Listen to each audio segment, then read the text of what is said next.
Buenas tardes. Estamos en el coloquio de avances de investigación 2022 en el marco del Congreso de Tecnologías de la Información CELTIN 2022.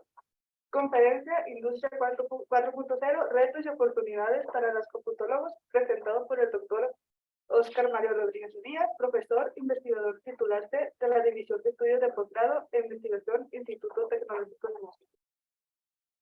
El doctor Óscar Mario Rodríguez Díaz es profesor investigador titular C en la División de Estudios de Posgrado e Investigación del Instituto Tecnológico de Hermosillo. Tiene el grado de doctor en Ciencias de la Computación. Actualmente es miembro del Sistema Nacional de Investigadores y de la Academia Mexicana de Computación. Tiene reconocimiento del perfil PRODEV. Es líder del cuerpo académico Tecnologías de Software de la Industria 4.0 del ITH y líder de la línea de investigación en Ingeniería de Software de la Maestría en Ciencias de la Computación del ITH. Tiene más de 15 años de experiencia en investigación y docencia, así como de consultoría y capacitación en proyectos con la industria. Cuenta más de 100 publicaciones nacionales e internacionales y sus intereses de investigación abarcan los sistemas basados en conocimiento, sistemas de gestión del conocimiento, procesos de software, la aplicación de tecnologías del software de la industria 4.0 para la solución de problemas sociales y productivos. La continuación lo dejamos a cargo de él. Muchas gracias. Buenas noches a todos. Bueno, el tema es, no estoy abordando algo en profundidad, sino una visión general de algunos de los retos y oportunidades que me ha tocado identificar a mí en el tema de la industria 4.0 que está, pues, digamos, no de moda, sino que está permeando mucho en varios ámbitos, ¿no? En la sociedad y en la industria en general. Estos son más o menos los temas, o sea, qué es la industria 4.0, cuáles son las tecnologías que están detrás de esto, y algunos retos y oportunidades relacionados con la industria 4.0, sobre todo desde el punto de vista de lo que sería un computólogo, ¿no? También traigo por aquí una serie de proyectos para mostrar de manera muy general qué estamos trabajando nosotros ahorita alrededor de eso, ahí en el tecnológico. Bueno, como ya comentaban, soy doctor en Ciencias de la Computación. He estado trabajando con la industria 4.0 desde hace algunos años. Me tocó empezar aquí porque tengo dos hermanos que son electrónicos. Uno de ellos es gerente de la empresa Rockwell Automation ahorita, que desde que salió de la licenciatura se dedicó al tema de la automatización. Entonces, cuando yo estaba estudiando el doctorado, me empezó él a platicar muchos de los problemas que veían en la industria, ¿no? Cuando iban a vender los proyectos y el equipamiento para automatización industrial, por ejemplo, no sé, en plantas armadoras de carros, en minas, y algunos problemas que identificaron también en algunas de las batelladoras y fábricas de cerveza de aquí de México. Y mucho de lo que me empezaba él a plantear sobre lo que iban observando, me daba yo cuenta que eso lo podíamos hacer los computólogos. Pero él veía que estaban batallando mucho porque eran proyectos que tenían que desarrollar los electrónicos, los mecatrónicos, y necesitaban integrar una serie de conocimientos y herramientas para los cuales no habían sido formados, ¿no? Por ejemplo, la integración de software como sistemas web, en inteligencia artificial, por ejemplo, embeber inteligencia artificial en los PLC para que pudieran procesar datos de cierta manera, mejorar las interfaces gráficas del usuario, la interacción a través de la red de los PLCs con bases de datos para enviar datos y que pudieran esos datos irse a los sistemas de toma de decisiones de la gerencia. Entonces, un montonal de cosas que normalmente los que trabajamos en el área de computación sabemos cómo hacerlo, pero no conocemos cómo interactuar con los dispositivos físicos en la industria. Entonces me metí yo a trabajar un poco con PLC, o sea, ¿qué puedo hacer con un PLC? Y me di cuenta que podía meter un servidor web en un PLC, que podía meter algoritmos de redes neuronales y cosas por el estilo en los PLC, que podía meter agentes inteligentes en PLCs para trabajar procesos de cierto tipo de fenómenos, ¿no? A través de eso. Y me empecé a meter en esa temática. En 2018 llevé un diplomado de diseño, arquitectura y consultoría de proyectos para la industria 4.0. Al empezar a ver las tecnologías, me metí también en certificaciones de cómputo en la nube y empezar a ver un poco temáticas relacionadas con temas de ciencia de datos y otro tipo de aspectos, ¿no? Desarrollo de aplicaciones móviles que se están requiriendo. Exploramos también un poco el área de la realidad aumentada, que también se está requiriendo mucho en la empresa, y me empecé a meter un poco más ahí, ¿no? O sea, cómo un computólogo podría comenzar a meterse en ese ámbito. Bueno, ¿qué es la industria 4.0? El concepto de la industria 4.0, como se menciona ahí, hace referencia a un cambio de paradigma drástico. Pero es un cambio que quizás es mayor a lo que se ha visto en otros cambios industriales, sobre todo más marcado y más rápido. Está cambiando totalmente la forma en que se hacen los negocios, el tipo de productos, el tipo de procesos, la manera en que interactuamos, entre muchas otras cosas, ¿no?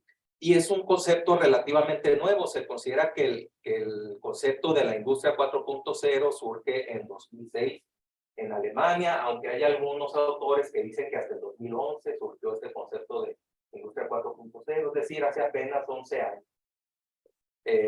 Y cuando mucho en 2006. Entonces, y surge como un plan del gobierno alemán para darle un potencial mayor al gobierno alemán en el tema industrial en integración de las nuevas tecnologías en estos procesos productivos. Entonces, ¿por qué industria 4.0? Porque se considera que la industria, o en la industria se han presentado 4 grandes cambios que se conocen como revoluciones, ¿no? Normalmente en la escuela pues hemos oído hablar de la revolución industrial, creo que ya hemos escuchado hablar de eso. Normalmente pues la revolución industrial lo que hace referencia es el periodo que pasó quizá entre la primera y segunda revolución industrial que se considera, ¿no? Cuando surgen los procesos de automatización, no de automatización, sino de las líneas de producción para la fabricación de automóviles, ¿no? Que inserta en el mercado Henry Ford principalmente. Pero la primera revolución industrial se dio alrededor de 1760 y fue un periodo, o sea, de cambios que se mantuvo más o menos hasta 1870, alrededor de 110 años, que vino con el desarrollo de las máquinas, principalmente de vapor, y se enfocó en el transporte y provocó un cambio, se conoce como revolución industrial porque provocó un cambio social muy tremendo, ¿no? O sea, de ir de los artesanos, que normalmente cada quien en individual, se empieza a migrar la población a los centros donde se extraen los materiales, ¿no? La materia prima. Entonces, si nos vamos a la historia, por ejemplo, las grandes ciudades en ese tiempo estaban alrededor de las minas. Por ejemplo, aquí en México incluso llegó a ser la capital del país, desde el Rosario, Sinaloa. No sé si sabían de eso, ¿no? ¿Por qué? Porque había una mina de oro ahí. Entonces, prácticamente las ciudades empezaron a formarse, los pueblos alrededor de las minas. Y todo estaba principalmente en eso, en la industria textil, pero también en el tema de la generación de materiales, ¿no? También empiezan a surgir los grandes puertos, el ferrocarril, el telégrafo y el teléfono fueron los principales medios de comunicación. Después de ahí, se considera que la segunda revolución industrial pues se dio a partir de 1870 hasta 1970, un periodo de 100 años, unos 10 años menos, ¿no? Pero si consideramos eso, o sea, hasta antes de 1760, que empieza la primera revolución industrial, toda la historia de la humanidad se había estado manteniendo más o menos igual, ¿no? Salvo con el desarrollo de la imprenta. El desarrollo de la imprenta pues sí generó un cambio en el tema del manejo de la información, que eso también estaría relacionado con este tema, ¿no? La cantidad de información que existía hasta el momento, o que se había generado en la humanidad, hasta el momento del desarrollo de la imprenta, se considera que se duplicó más o menos en los primeros 100, 200 años, creo 200 años después de haber generado la imprenta. Pero cuando surgen las computadoras, es toda la información, los datos, el conocimiento que se había generado hasta ese momento, se duplicó en los primeros 50 años del desarrollo de la computadora, ¿no? Y actualmente se prevé que ya se está duplicando, que no pasan 2 años cuando se duplica la cantidad de información, conocimiento que se genera con respecto a lo que ya estaba existiendo hasta ese momento, ¿no? Y con el desarrollo de la industria 4.0 se prevé que eso se va a acelerar muchísimo, ¿no? La generación de información y datos a partir del uso de estas tecnologías se va a acelerar de forma acelerada. Perdón, se va a acelerar de manera muy marcada, ¿no? Ya está sucediendo.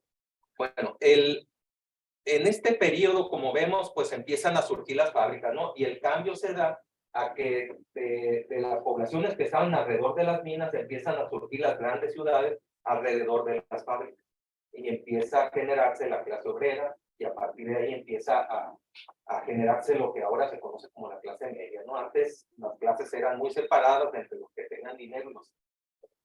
Con el cambio hacia la segunda revolución industrial, las fábricas, la clase obrera empieza a emerger, pero empiezan a salirse de los poblados, ¿no? Se empieza a despoblar desde las áreas rurales para irse a las ciudades. Y pues surgen grandes inventos, ¿no? Como la televisión, como podemos ver ahí, que es uno de los, la radio, etcétera, ¿no? Que eventualmente terminan convergiendo en las tecnologías que actualmente tenemos, ¿no? Por ejemplo, pues las televisiones terminan convirtiendo en este tipo de aparatos, la radio, todo eso está aquí. Bueno, aquí los transportes pues se van a los vehículos, al avión, la radio, la televisión, ¿no? Y la industria va principalmente por el motor de explosión, en la industria automotriz, empieza a generar la industria química, la siderúrgica, principalmente. La tercera revolución industrial se da con el surgimiento de los microchips, ¿no? Los transistores, la electrónica, cuando empiezan a surgir las computadoras ya de uso general, por ahí de 1970, pero si se fijan, se acortó mucho la brecha. Las anteriores habían durado 100 años en general. La industria, la tercera revolución industrial duró, se calcula ahí pues que alrededor de 42 años antes de que haga lo que ahora conocemos como industria 4.0. Y aquí pues el empleo se tecnifica, se hace más flexible, pero también se empieza a generar la precariedad laboral, ¿no? Esa tecnificación provoca que los que antes estaban en la clase obrera empiecen a batallar cada vez más para conseguir trabajo, porque se requieren trabajos más especializados, con mayor preparación. Y surge el Internet como uno de los principales mecanismos de comunicación. Y pues los tipos de industria principales pues se van hacia la microelectrónica, la informática y la biotecnología. A partir de estas áreas, sobre todo pues podemos ver que en la actualidad el tema de la informática en la industria es sumamente importante. Las empresas más grandes del mundo actualmente son empresas de computación.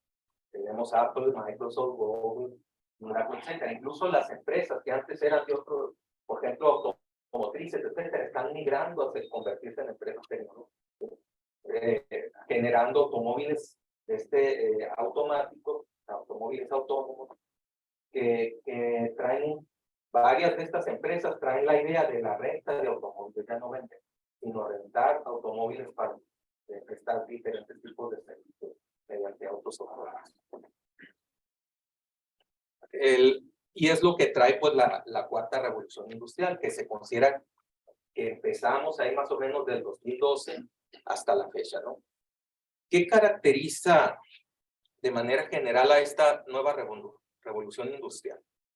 Bueno, pues es una revolución que se genera principalmente por la tecnología, por una convergencia en el avance de las tecnologías, que muchas de ellas empezaron a desarrollarse de manera individual, pero con Industria 4.0 empiezan a mezclarse y emerger principalmente las tecnologías de cómputo, las tecnologías de redes de datos, la comunicación, la inteligencia artificial, empiezan a ver su potencial para meterlas en las industrias, para meterlas en los procesos de producción, en la generación de nuevos productos, ¿no? O sea, antes de eso, pues no nos hubiéramos imaginado que alguien fuera a fabricar, por ejemplo, un foco programable, un foco que se conecte a Internet, ¿sí?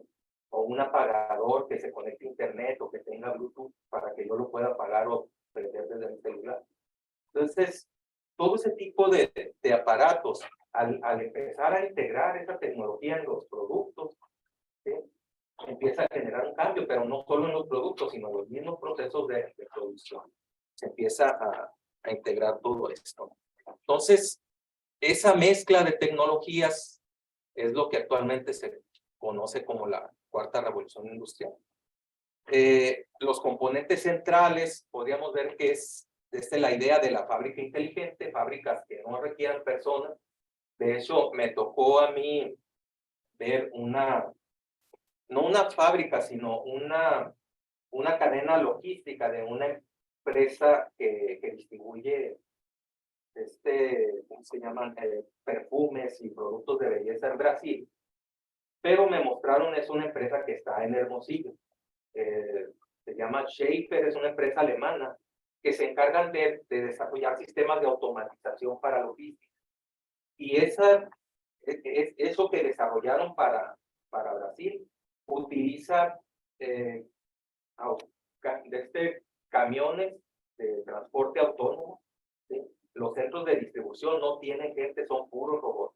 De hecho, son un montonal de estantes, ¿no? Con los productos, y son robots los que van, los calan, los combinan, los empaquetan, los suben a los transportes, y el transporte no tiene que... O sea, hay una persona, unos cuantos, nada más supervisando que todas las máquinas estén funcionando.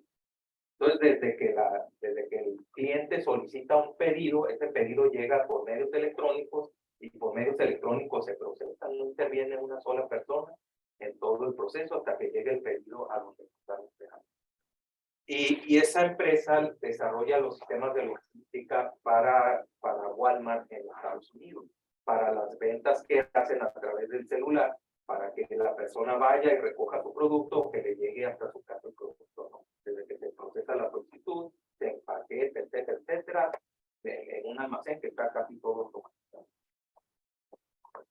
Entonces, viene la idea de eso, ¿no? De las fábricas inteligentes, las redes inteligentes, la producción inteligente, edificios inteligentes que se controlan solos, que se enfocan en el ahorro de energía, etcétera.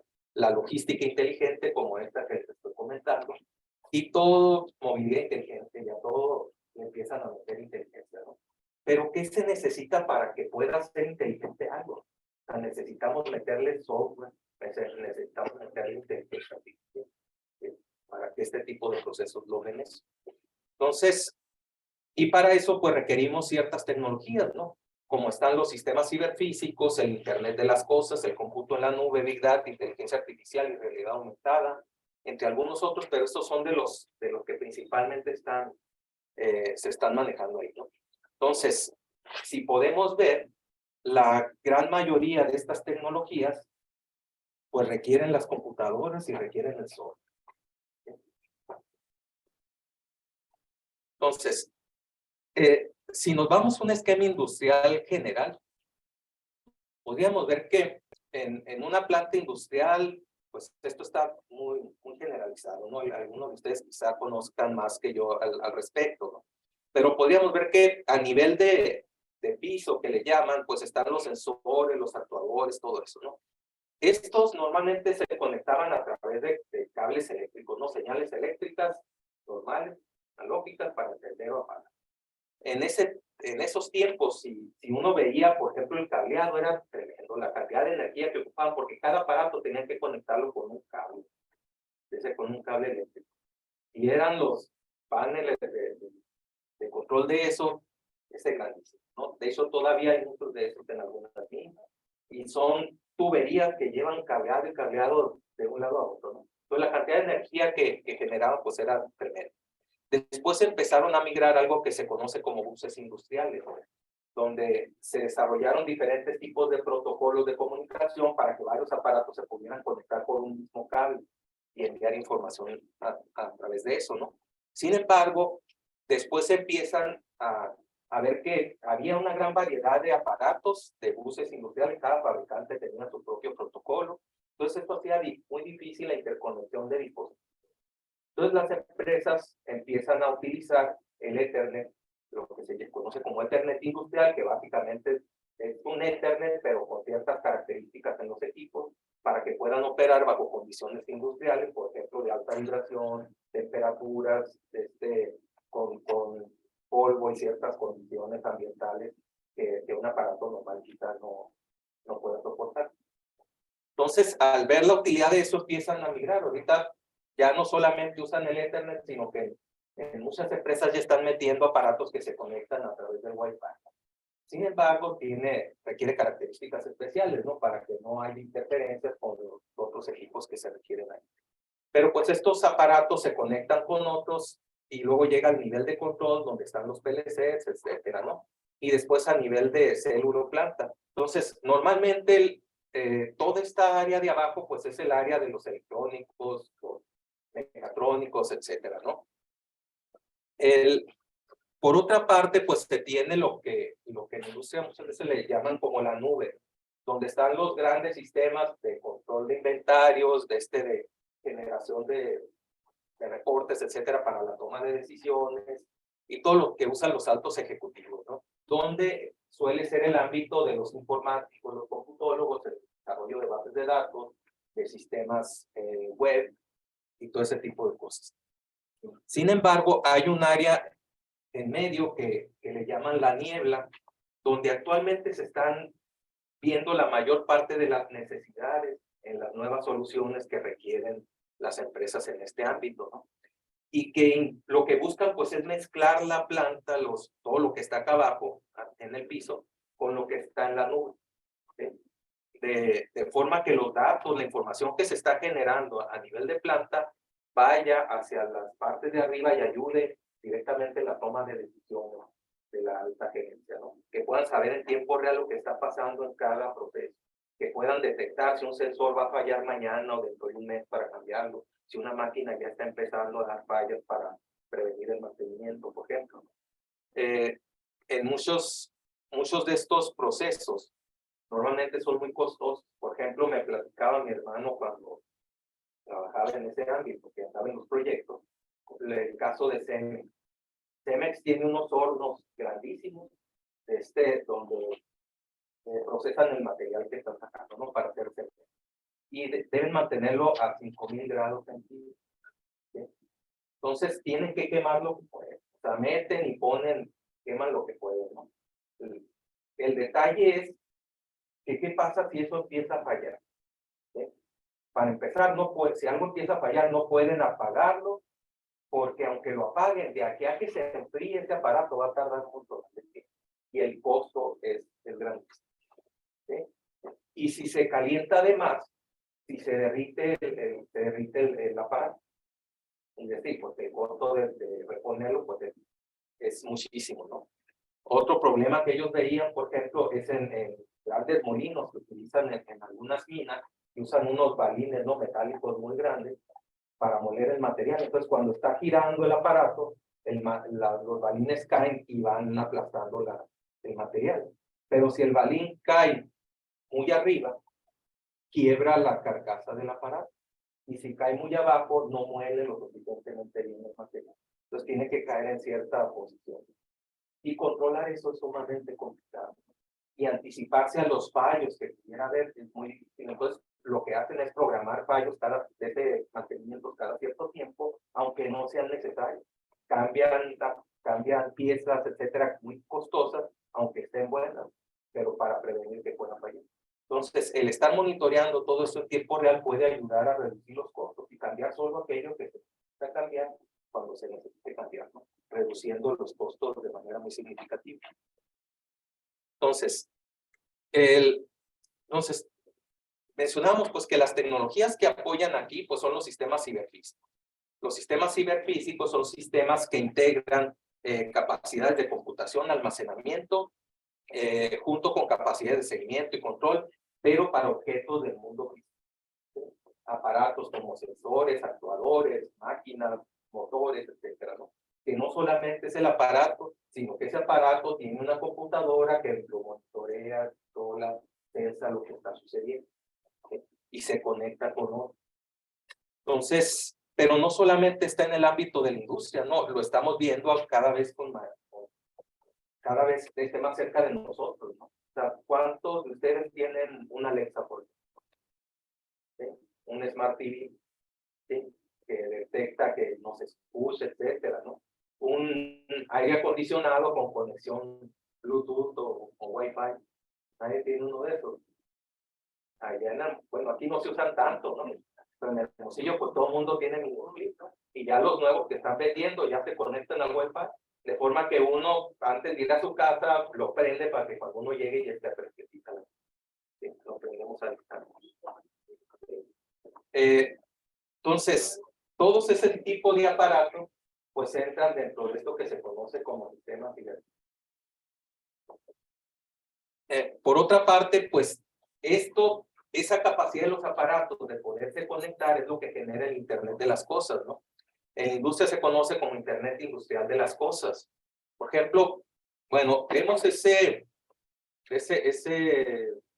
sería? ¿Cómo se le llamaría el carro este?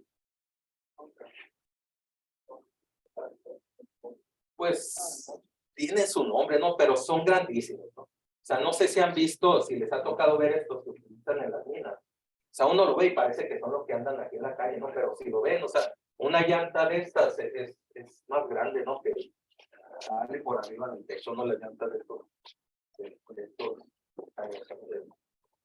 Y, por ejemplo, este tipo de aparatos de transporte ya se están fabricando sin conductor.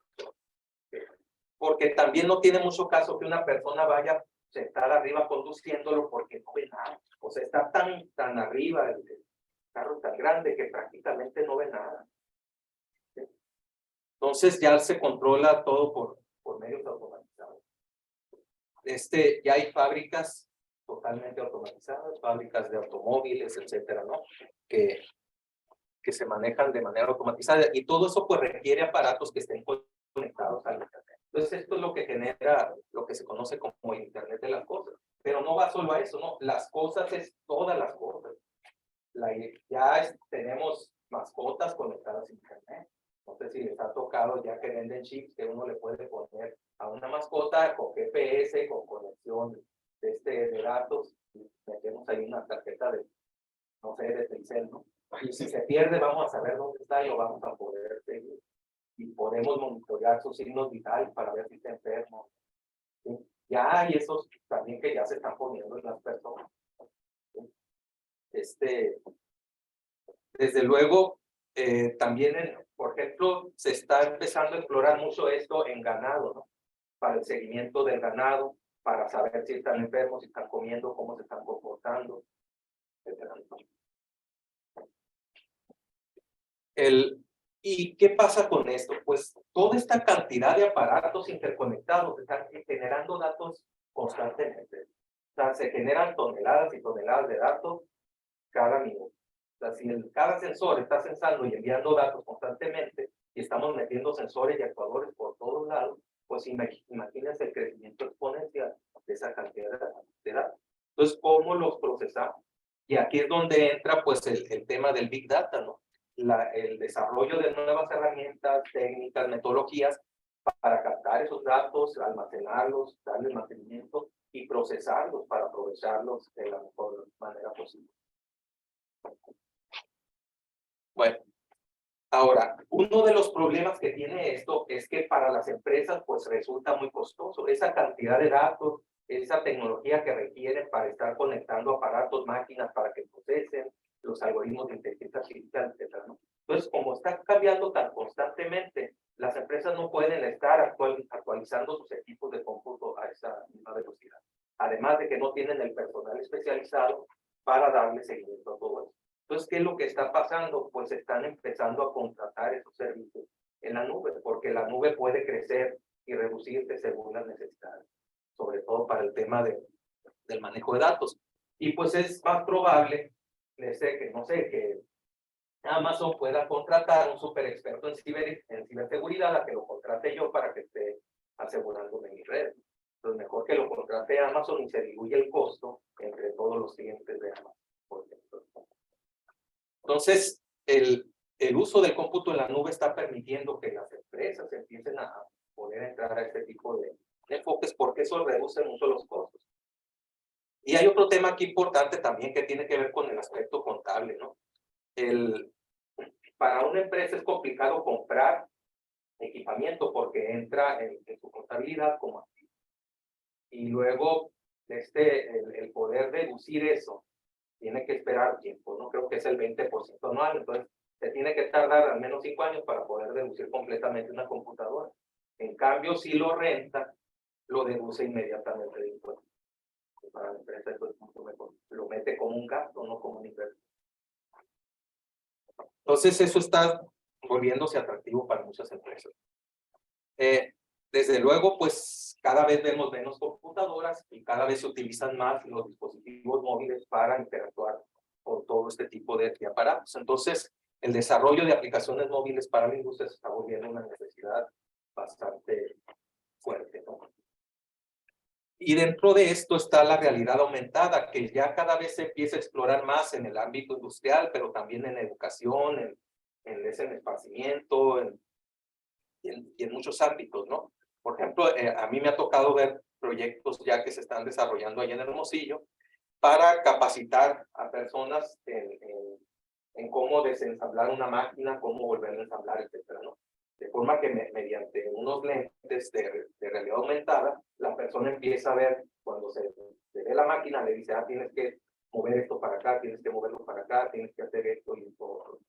Y lo va guiando en el proceso, ¿no? Que tiene que hacer. Ahora con la pandemia me tocó ver uno bastante interesante, que utilizaron este tipo de mecanismos para simular, para poner una tienda, ¿no? Virtual, para que la gente fuera a comprar, pero no ver como normalmente uno lo ve, ¿no? Que es el catálogo de productos, sino que se veía la tienda con los productos, quiero esto, quiero esto, quiero esto, y iba eligiendo así, como si uno fuera en la tienda agarrando productos y metiéndolo en carrito. Lo desarrollaron unos muchachos allá en Hermosillo, ¿no? Para una empresa.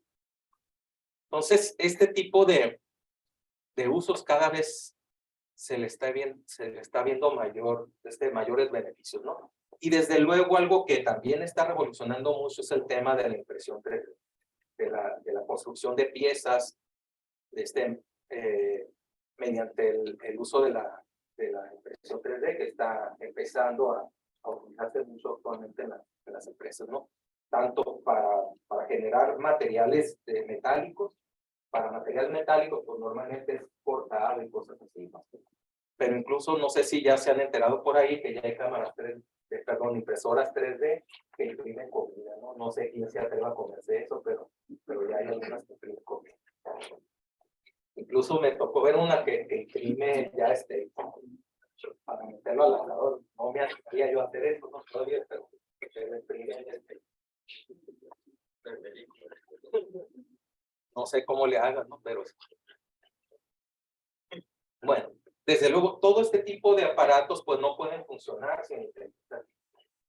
Entonces, el uso de técnicas de inteligencia artificial es fundamental para todo esto. Y dentro de la inteligencia artificial, un área muy particular es el aprendizaje máquina, que cada vez se está utilizando más. O sea, me ha tocado ver a mí muchas empresas que empiezan, oye, quiero que metas machine learning, no saben ni qué es ni para qué les va a servir, pero ellos tienen machine learning en sus procesos.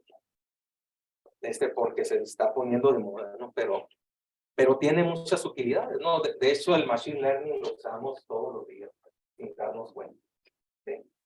Por ejemplo, en sus celulares, cuando usan el touch ahí, todo para que detecte el touch y todo eso, mete algoritmos de machine learning para que cuando queremos escribir, para la detección de la voz, por ejemplo, ¿no? El Alexa, si le vamos a decir que haga algo, o al Google, hey Google, llámale a fulanito con la voz, pues todo eso es aprendizaje. Bueno, el Netflix, por ejemplo, ¿no? Para que Netflix nos diga qué películas podemos ver según lo que han visto otros, etcétera. Todo eso está utilizando este tipo de herramientas. Y vamos a comprar en Amazon, que nos recomiende de comprar en base a lo que han comprado otros que se parecen a nosotros. Todo eso aplica aprendizaje. Ahora, ¿qué problemas trae todo esto, no? Me voy a concentrar, yo creo que en uno para que no nos lleve mucho tiempo esto, ¿no? Que es la ciberseguridad. ¿Sí?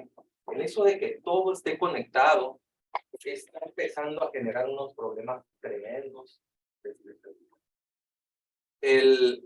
Por ejemplo, estas son notas recientes. Si se fijan ahí, esa de arriba es de apenas el 15 de noviembre, ¿no? Que Latinoamérica es un exportador de ciberataques bancarios. México en el 52º puesto global de ciberseguridad, ¿no? O sea, considerando que el primero es el que está mejor, ¿no? Y de ahí para abajo. El primero, bueno, el año pasado me tocó, tengo yo contacto con unos especialistas en ciberseguridad en Monterrey. Es una de las principales empresas en Latinoamérica, ¿no? Ellos de repente me platican campos. Me decían que el año pasado salió un reporte de unos funcionarios israelíes. Israel tiene una investigación muy tremenda en esto, que estaban diciendo que hicieron un análisis para ver cómo andaban en ciberseguridad y llegaron y reportaron, ¿no? No, pues hemos hecho el análisis y somos el segundo mejor en el mundo después de Estados Unidos, ¿no? Pero después de eso, que les hackean ¿cómo se llama? El oleoducto del Colonial, que hackearon el año pasado, y que dejaron sin gasolina a todo Texas y varios lugares, y que hizo una crisis, no aumentó los precios de la gasolina, de por sí ya estaban altos, todo tremendamente, y luego fue en invierno, ¿no? Cuando más se consume la gasolina. Entonces generó un problema económico tremendo en Estados Unidos, el hackeo del oleoducto, ¿no? Que lo dejaron sin funcionar. Pues ahí luego los dicen, bueno, ya somos el primero. Entonces, si al primer lugar le pasa eso, imagínense cómo estamos nosotros, que estamos en el lugar 51. Bueno, por ejemplo, ¿no? Este de abajo, que fue el 8 de noviembre, que dice que en México se detectaron 85,000 millones de intentos de ciberataques solamente de enero a junio de este año. 85,000 millones de intentos de ciberataques. Y esos son los que se han detectado. ¿Okay? La mayor parte de los que tenemos aparatos conectados hemos sido víctimas de ciberataques, o al menos intentos, pero no nos hemos dado cuenta. ¿Okay? Las empresas que reportan ciberataques, ¿sí? Son mínimas, ¿no? Y las que no reportan es porque no saben que ya los atacaron. La mayoría de las empresas han sufrido fallas de ciberseguridad, pero no se dan cuenta, porque muchos de los ciberataques no buscan dañar a la empresa, sino robar la información, y a ellos les conviene que la empresa no se entere de que están robando información. Y muchos de esos ciberataques son con enfoques políticos o económicos. Por ejemplo, aquí en México, China ataca tremendamente a las empresas. O sea, está atacando constantemente a las empresas.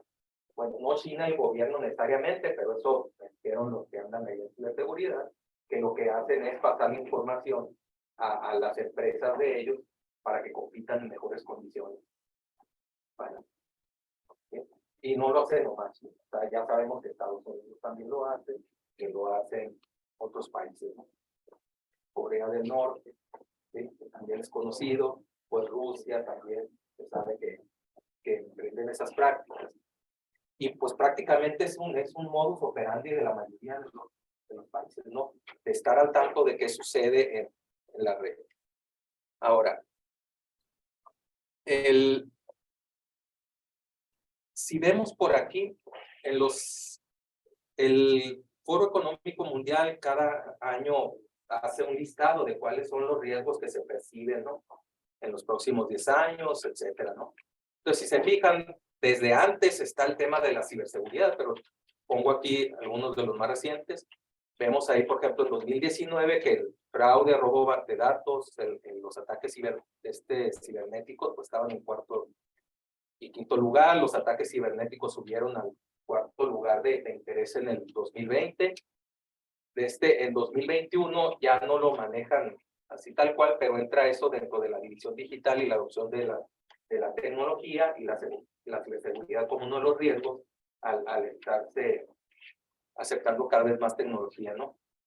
Y en este año, pues está todavía en segundo el área de la dependencia digital y la ciberseguridad.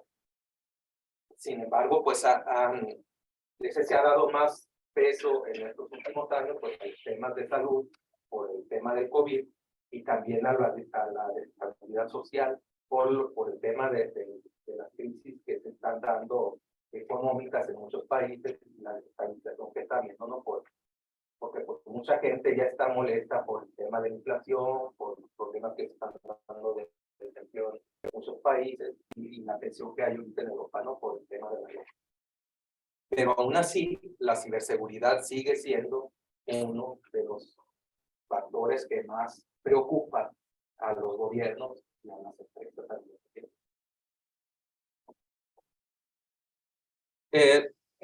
Bueno, es un estudio del 2018 que hizo el Sistema Financiero Mexicano, pero en 2018 mencionan ellos que el 100% de las instituciones financieras reportan haber sido víctimas de ciberataques. El 100%.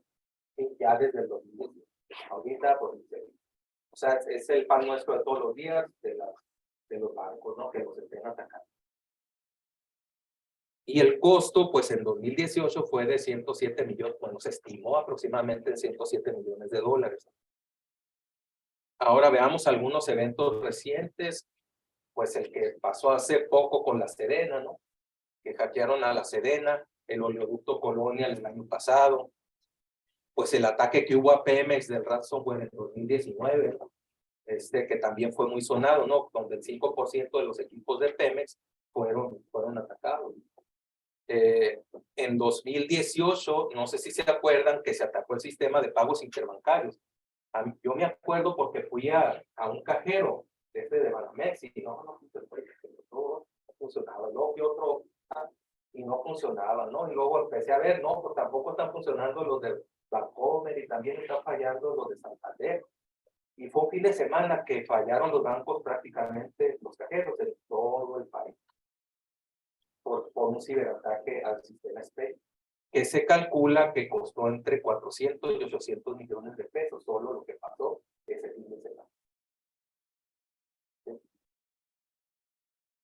Entonces, otro aspecto, pues, es el empleo, ¿no? O sea, esta necesidad de especialistas está generando ese empleo, pero no porque no haya fuentes de trabajo, sino porque hay falta de habilidades de las que actualmente requieren las empresas. ¿Y cómo lo sabemos, no? Bueno, me voy a ir un poco rápido. Esto es del Observatorio Laboral, que menciona que lo que más se va a requerir en el empleo, pues son aspectos relacionados con informática, telemática, telefonía celular, etcétera, ¿no? Mucho que tiene que ver con las nuevas tecnologías. Pero si vemos en noticias, por ejemplo, podemos ver cuestiones como esta, ¿no? ¿Cuáles van a ser los trabajos del futuro? Todo está ligado a la tecnología, ¿no? La robótica, el Big Data, la ciencia de datos, etcétera, ¿no? Por ejemplo, tecnología cerrará 180,000 empleos de mujeres en el mundo, ¿no? Muchas áreas están empezando a desaparecer, muchos empleos tradicionales están empezando a desaparecer y están siendo sustituidos por la tecnología. Entonces, eso está generando el desempleo, ¿no? Pero no porque no haya fuentes de empleo, ¿no? Veamos, dice el 72% de las empresas tienen dificultades para encontrar empleados adecuados. Las empresas no encuentran los perfiles necesarios para tanto, ¿no? Las empresas alemanas no encuentran trabajadores para cubrir 1.2 millones de empleos. En Latinoamérica no encuentran trabajadores cualificados, competencias de la industria 4.0, el gran desafío, ¿sí? Porque hay empleos, pero la gente no está capacitada para los que están por dentro. Y son empleos bien pagados. Veamos esto. Este es un estudio que salió ahora este año, ¿no? La escasez de talento que realiza Manpower es un estudio que realiza cada año. Entonces, vemos que ha ido aumentando. Desde luego, en 74, pues fue un problema por los temas del COVID, ¿no? En el 2001, con el 74%, pero ahora en el 2022 ellos detectan un 65% de puestos que no se están cubriendo. ¿Cuáles son los más demandados? Bueno, front office, servicio al cliente, operaciones y logística, ventas, administración, etcétera. Y en quinto lugar, de tecnologías de información y análisis de datos, ¿no? ¿Qué habilidades son las que no detectan, ¿no? Las más demandadas y por eso no detectan, no encuentran personas. Autodisciplina y confiabilidad, ¿no? Están teniendo muchos problemas con pues ya no son los millennials, ¿no? Ya, ¿qué generación serían los millennials? Son los que ya van para los 40, ¿no?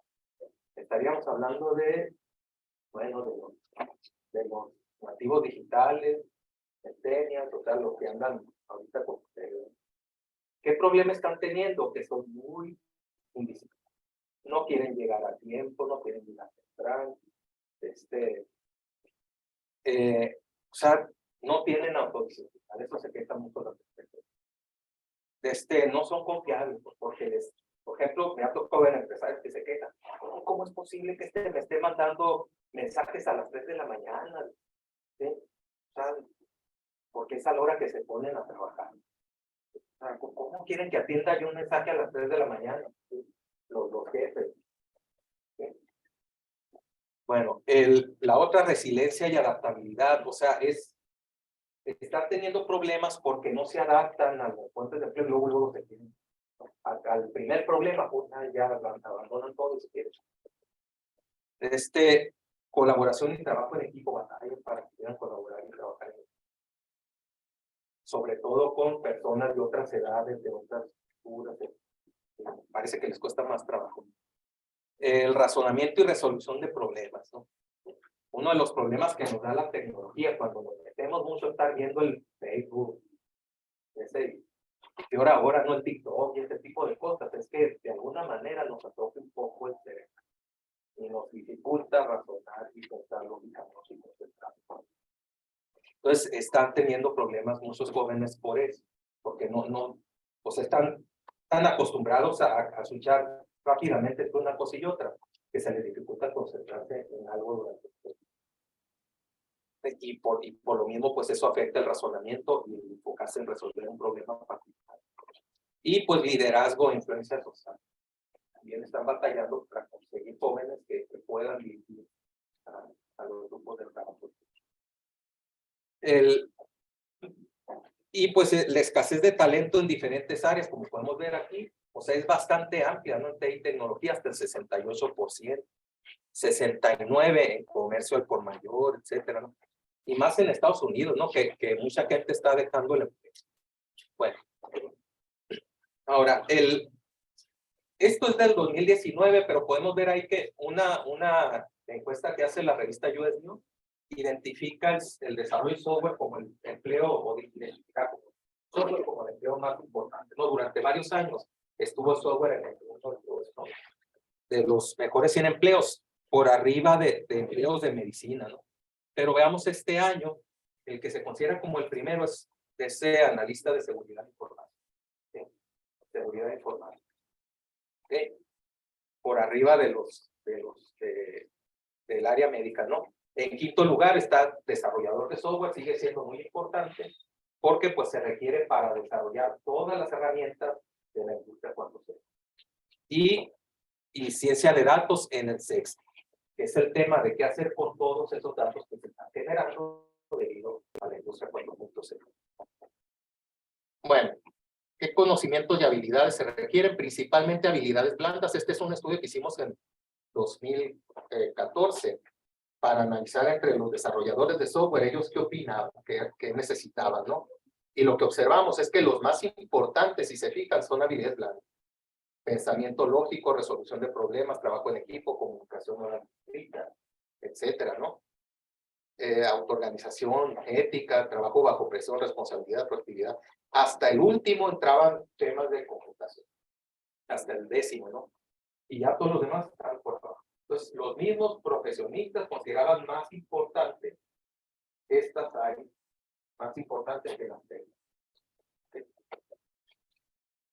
Y es lo que dice la industria. Si nos vamos a ver qué reporta la industria, nos están diciendo que lo que ellos están batallando es en conseguir esas habilidades.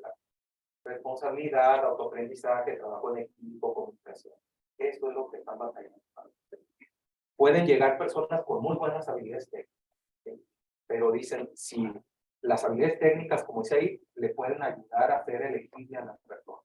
pero las blandas son las que le van a dar.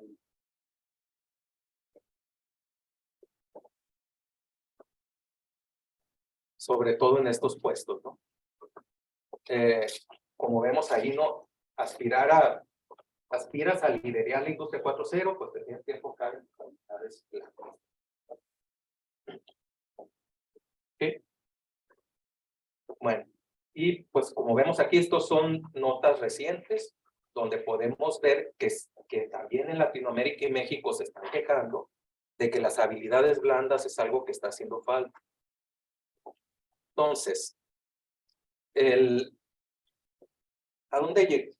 ¿Qué podemos concluir de aquí? Pues, o sea, la industria 4.0 está cambiando totalmente la manera de hacer las cosas. Están surgiendo muchas buenas oportunidades, pero desafortunadamente no todos están capacitados para tomar estas oportunidades. ¿Y en qué se tienen que capacitar principalmente? En las habilidades. Tienen que comenzar a aprender a ser autoorganizados, al autoaprendizaje, a ser responsables, ¿sí? A comunicarse de manera unánime, a trabajar en equipo, a aprender a ser líderes, ¿sí? A colaborar. ¿Sí? Además de empezar a aprender computación, inteligencia artificial. Bueno, entonces áreas de oportunidad que hay ahorita en la industria, pues todo esto, ¿no? Como ya mencionábamos, ¿no? Bueno, nada más para finalizar, ¿qué trabajamos nosotros en el ámbito de la industria 4.0? Por ejemplo, actualmente estamos trabajando este proyecto para el monitoreo de colmenas de abejas mediante Internet de las Cosas, el cómputo en la nube y aplicaciones móviles. Uno de los problemas que hay aquí en Sonora es que las altas temperaturas y las bajas temperaturas provocan una mortandad de abejas muy grande. Entonces, los apicultores allá en Hermosillo, están con nosotros para ver de qué manera podemos reducir ese problema. Y lo que queremos hacer primero es saber qué pasa dentro de los panales, analizar. O sea, qué pasa durante las épocas de altas temperaturas, de bajas temperaturas, cómo se comporta el panal adentro, porque no podemos actuar si no sabemos qué sucede. Entonces, el primer paso, estamos trabajando en meterle sensores a unas colmenas para monitorear lo que sucede, enviarlo a la nube y empezar a generar estadísticas. Aprovechando pues esto, ¿no? del Internet de las Cosas, del punto de la nube, para pues eventualmente ver si se puede llegar a la generación de colmenas inteligentes.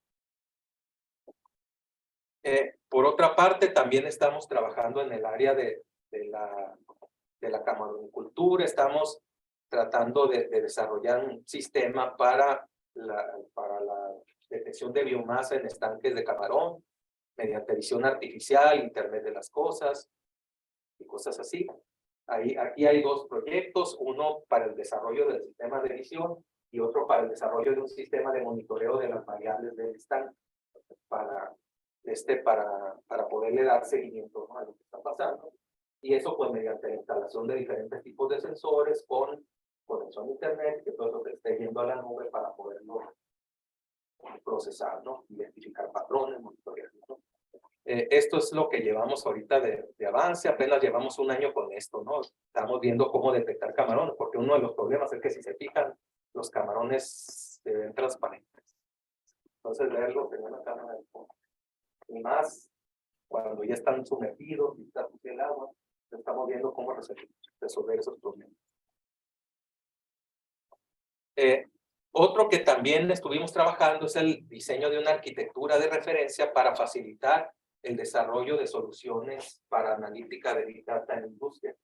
Y lo que hicimos fue, una vez que planteamos el modelo arquitectónico, nos enfocamos a identificar tipos de herramientas de software que pudieran emplearse en cada una de los módulos y las etapas y ver cómo podíamos mapear todo eso a software libre. Y logramos hacer. O sea, logramos demostrar que esta propuesta de arquitectura se podía implementar mediante el uso de software libre en todas las diferentes fases y etapas, lo que podría reducir de manera muy significativa los costos de implantar un sistema de este tipo en un empresa. Bueno, y hay otros, pero pues voy a terminar con esto por el día de hoy, pues creo que ya andamos un poquito pasadito de tiempo. Muchas gracias. Pues, no sé qué hacer.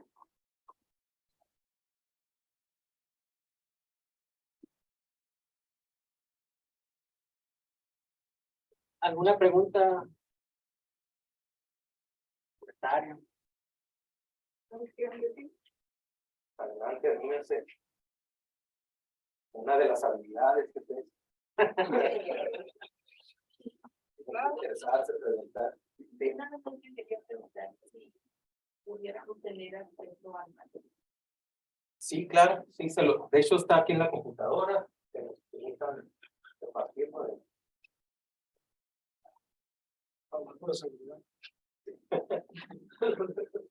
Sí, pues en este tema tiene que ver más con los derechos de propiedad intelectual, ¿no? Pero adelante, o sea,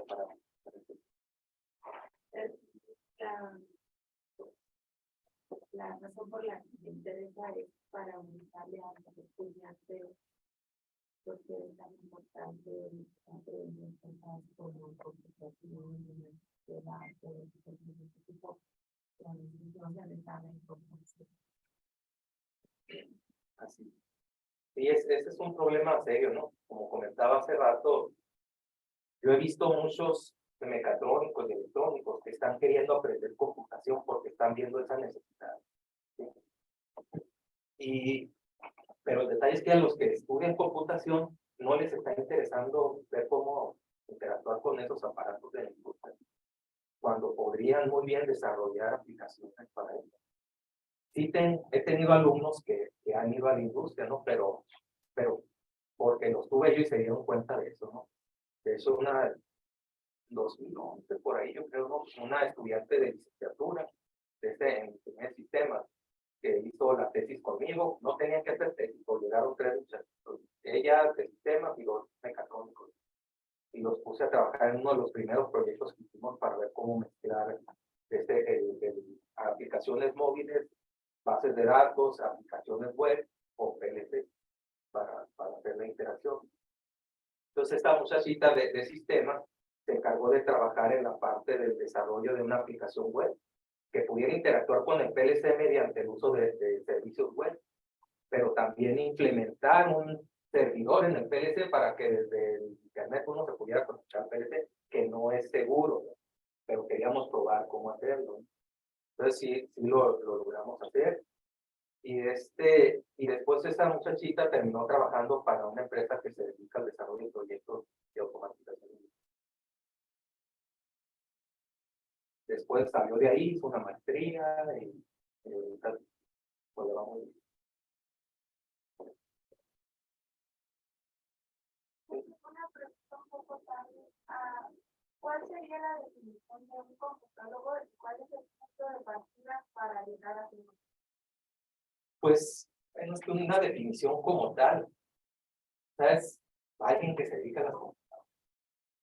O sea, es que hay muchos, pues, o sea, lo puse como computólogo porque tenemos ingenieros en computación, ingenieros de sistemas computacionales, ingenieros en informática, licenciados en informática, ingenieros en sistemas de información y un largo etcétera, ¿no? O sea, desde luego hay diferencias entre cada uno que no siempre las tenemos claras, pero al final de cuentas todos de cierta manera trabajan con computadoras, ¿no? Diferentes. Entonces, uso el término computólogo para referirme a todos.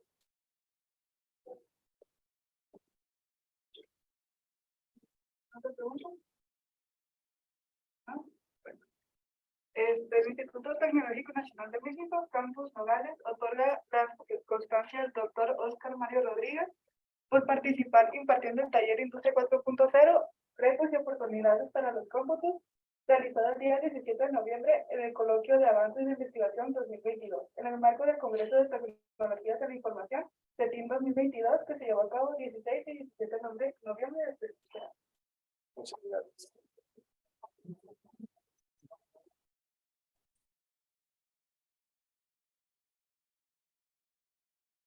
Muchas gracias.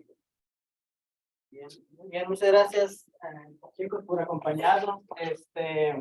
Doctor, nuevamente muchas gracias por acompañarnos. acompañarnos. Nos da mucho gusto que haya estado por aquí. Tenemos ahorita la exhibición de pósters de los trabajos de los muchachos de la maestría aquí en el edificio de enfrente, ahorita de 7 a 8. Los que nos gustan acompañar, con ese evento terminamos el coloquio. Muchas gracias por asistir.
Porque se le lleva el doctor aquí y le mandamos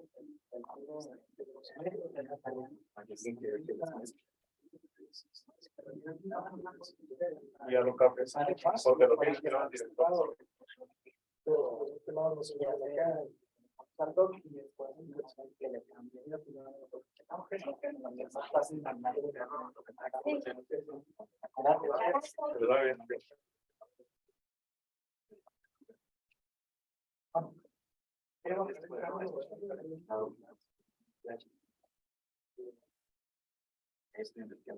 trabajan en esta área.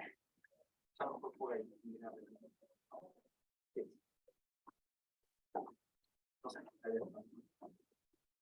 Sí, es un interés que tenemos de empezar a incursionar más en, porque ya también se puede grabar. Eso lo borramos.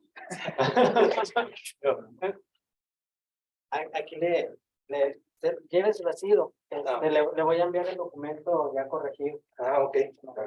Más fácil enviarlo con todo el marco. Sí,